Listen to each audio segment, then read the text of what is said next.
गुजरांवाला में एक दिल चीर देने वाला वाकया पेश आया है जो कि आज के इसी व्लॉग के अंदर मैं रिपोर्ट करने जा रहा हूं। सबसे पहले इस तस्वीर को बड़े गौर से देखें जो मेरी स्क्रीन पर आपको नजर आ रही है। इस लड़के का नाम है शुएब और शुएब की अभी अभी शादी हुई होती है और शादी के दूसरे दिन ही दूल्हे को बड़ी बेदर्दी के साथ गोलियां मारकर कत्ल कर दिया जाता है। यहाँ पर ऐसा हरगिज नहीं कि ये गोली किसी और को मारनी थी, लग किसी और को गई, बल्कि बड़ी जो है वो दलेरी के साथ दूल्हे के सीने के अंदर 6 की 6 गोलियां मारी जाती हैं। इस बात की तसल्ली की जाती है कि कहीं एक गोली से इसकी जान न बच जाए, तो इसलिए पिस्टल में जितनी भी गोलियां होती हैं यानी कि 6 की 6 गोलियां दूल्हे के सीने में उतार दी जाती है। उसके बाद ये मुजरिम जो है वो वहां से फरार हो जाते हैं। इतनी नफरत के वहां पे खड़े होकर इस बात की तसल्ली की कि अभी इसके जिस्म में जान बाकी तो नहीं। यारो देखो, अभी इस घर के अंदर खुशियां बिल्कुल भी खत्म नहीं हुई थी, बल्कि शादी की अभी चंद जो है वो रस्मात बाकी थी जो कि शादी के दूसरे दिन पूरी की जानी थी, और वो छोटी मोटी रस्में जो है वो अभी पूरी हो रही थी। घर के अंदर अभी शामियाने नहीं उतारे गए थे, अभी घर में जो है वो लाइटिंग अभी तक बरकरार थी जो शादी के लिए लगाई गई थी। हर तरफ खुशी ही खुशी का समा था। एक ही पल के अंदर इस घर की सारी खुशियां छीन ली गई और इस घर की सारी खुशियां गम में बदल जाती है और घर में हर तरफ मातम बिछ जाता है। अब नाज़रीन कराम, यहाँ पर बहुत सारे सवालात जन्म लेते हैं कि आखिर ये शख्स कौन थे जिन्होंने आके दूल्हे को कत्ल किया। कोई रिश्तेदार थे या फिर कोई मोहल्लेदार या फिर कोई लड़की का चक्कर था जिसकी वजह से दूल्हे का कत्ल किया गया, और दूल्हे की कत्ल की वजह अना क्या बना और किस वजह से कत्ल किया गया। यहाँ पर बहुत सारे ऐसे सवालात हैं। ये तमाम तर जवाबात आज के इसी व्लॉग के अंदर मैं आपको दूंगा और इस वाक़े को पूरी डिटेल के साथ आपको तफसीलन बताऊंगा। अब नाज़रीन कराम, ये इंतहाई अफसोसनाक वाक़या जो है वो गुजरांवाला में पेश आया है और गुजरांवाला की तहसील है नौशेरा वर्क। नौशेरा वर्क के अंदर ये वाक़या पेश आया है। वहाँ पर एक फैमिली जो है वो चांदी कॉलोनी के अंदर एक फैमिली रहती है और इस फैमिली के सरबराह का नाम है मोहम्मद रियासत साहब। अब रियासत साहब को अल्लाह पाक ने 4 बच्चे अता किए हैं, जिनमें 3 बेटे और 1 बेटी है। सबसे बड़े बेटे का नाम शुएब और दूसरे वाले बेटे का नाम समीर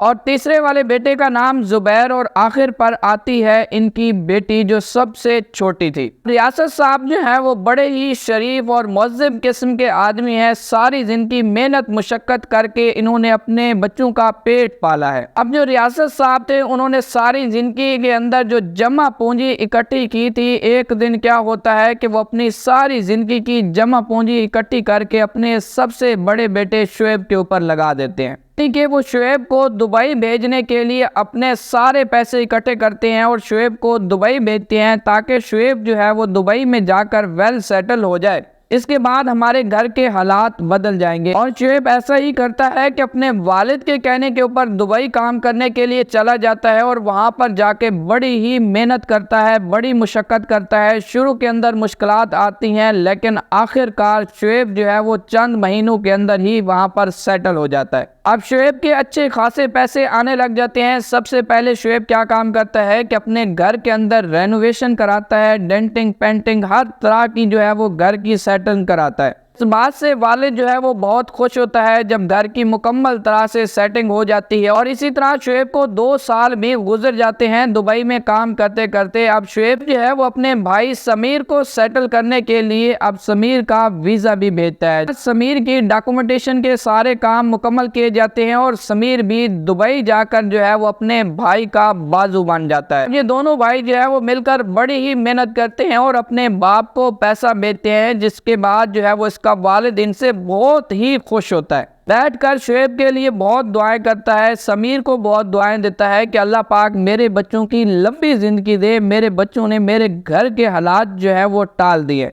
ये जो है वो बड़ी मुश्किल के अंदर जो है वो अपने घर का सर्कट चला रहा था, यानी कि हैंड टू माउथ चल रहा था। लेकिन जब बेटे दुबई गए तो खुला पैसा आने लगा, के हालात बेहतर हुए, घर की सेटिंग अच्छी तरह से कराई गई और इसके साथ साथ जो जिंदगी की ज़रूरियात की चीज़ें थी वो भी घर में ख़रीद कर रखी गई।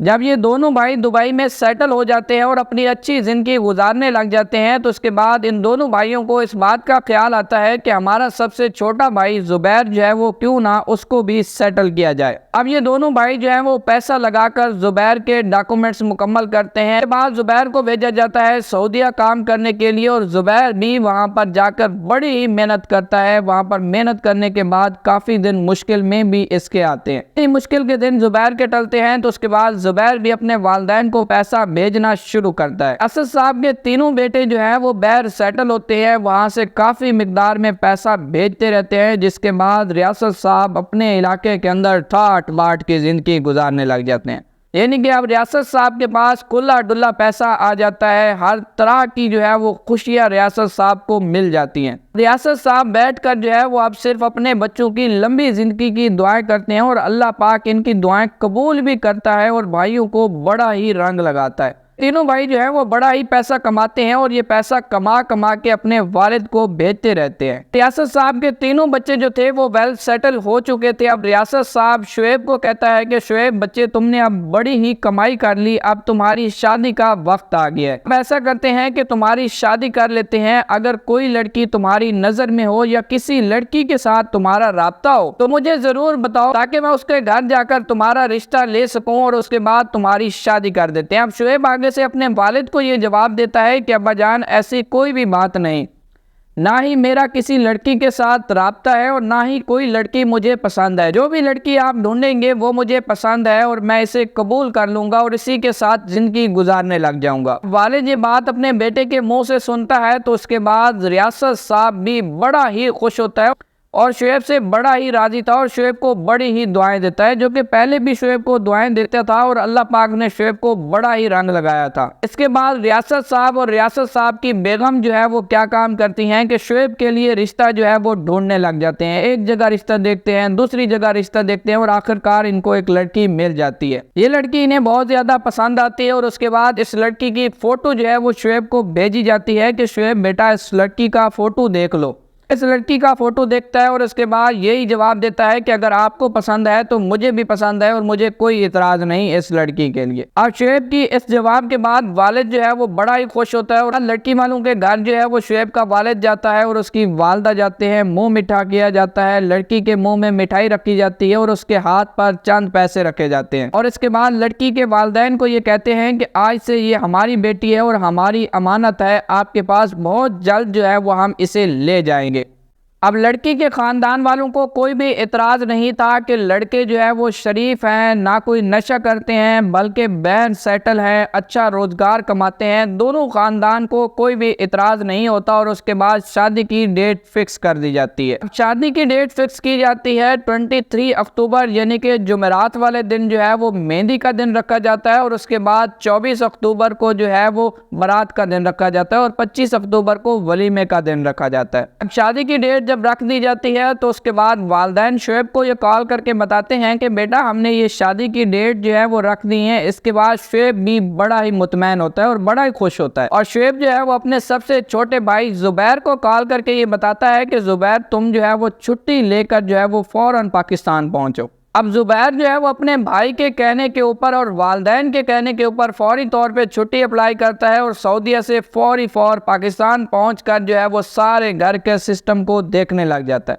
शुएब इसे कहता है कि तुम जैसे ही पाकिस्तान पहुंचो सबसे पहले वालिदैन से मिलना है, रिश्तेदारों से मिलना है और उसके बाद जो घर के तमाम काम हैं वो तूने संभालने हैं। अब ज़ुबैर अपनी जिम्मेदारी समझते हुए घर के तमाम काम, घर की सेटिंग कराना, कलर कराना, घर के अंदर जो भी छोटे मोटे काम थे वो सब जो है वो ज़ुबैर करवाता है यहाँ पे आकर। साथ साथ जो दुबई के अंदर दो भाई बाकी रह गए थे, शुएब और समीर, ये दोनों भाई वहाँ से पैसे भेजते रहते हैं, जिसके बाद घर की तमाम सेटिंग मुकम्मल होती है। उसके बाद दूल्हे के लिए शेरवानी पसंद की जाती है, जो कुल्ला उसने पहनना था वो पसंद किया जाता है, यानी कि हर एक चीज़ जो शादी पे ज़रूरत होती है तमाम तर चीज़ें खरीदी जाती हैं। इसके साथ साथ ज़ुबैर जो था वो अपने भाई को फ़ोटो भी भेजा करता था व्हाट्सएप के ऊपर, उसे पूछा भी करता था कि ये रंग पसंद आया है, मुझे ये ख़रीदूँ या ना ख़रीदूँ। तमाम तर चीज़ें जब इकट्ठी हो जाती हैं और शादी के दिन भी करीब आने लगते हैं तो उसके बाद अपने इस बेटे शुएब को कहता है, बेटा अब तुम पाकिस्तान आ जाओ, अब शादी के दिन बहुत करीब आने लगे हैं। तो उसके बाद ये दोनों भाई जो है वो अपनी छुट्टी अप्लाई करते हैं,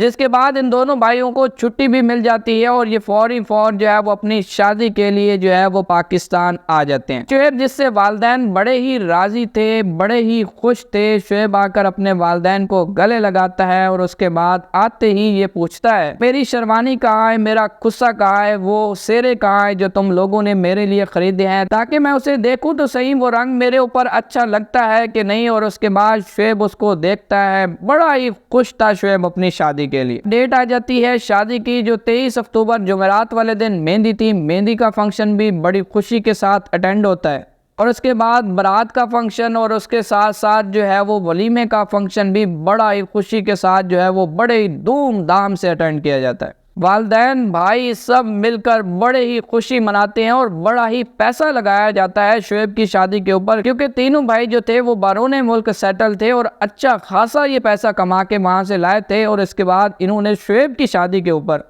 ही खर्चा किया, जिसमें इलाके के अंदर हर तरफ चर्चा ही चर्चा था इनकी शादी का कि इन जैसी शादी आज तक किसी ने नहीं की। अब क्या होता है कि शादी का दूसरा दिन था और शादी के अंदर जो है वो छोटे मोटे जो रस्मात बाकी थी वो घर में हो रही थी। लाइटिंग, शामियाने, हर एक चीज वैसे की वैसे खड़ी हुई थी, कोई भी चीज नहीं उतारी गई थी और अभी तक शायद दूल्हे ने अपने शादी वाले कपड़े भी नहीं उतारे थे। अब दरवाजे पर जो है वो दस्तक होती है और दो शख्स जो है वो मोटरसाइकिल पर सवार होकर आते हैं और आगे समीर जब दरवाजा खोलता है तो उसके बाद समीर पूछता है कि जी भाईजान कौन, तो ये आगे से जवाब देता है कि मैं उस्मान हूँ और मैं शुएब से मिलना चाहता हूँ और शुएब को जाके बताओ कि उसका दोस्त उस्मान आया हुआ है। अब समीर इतना सुनने के बाद जो है वो फौरी घर के अंदर आ जाता है और आकर जो है वो शुएब को बताता है कि शुएब तुम्हारा कोई दोस्त है उस्मान जो तुम्हारे से मिलने के लिए आया हुआ है, दरवाजे पे खड़े हुए हैं। ये दोनों मोटरसाइकिल पर सवार थे, दोनों ने मास्क लगाए हुए थे और ये मोटरसाइकिल से उतरे भी नहीं थे, वहीं पर गली में खड़े हुए थे और मोटरसाइकिल पर ही बैठे रहे हैं। और जैसे ही दरवाजा शुएब खोलता है तो ये फौरी तौर पे इन्होंने जो पिस्टल छुपा के रखी हुई थी ये फौरी सीधे करते हैं और 6 की 6 गोलियां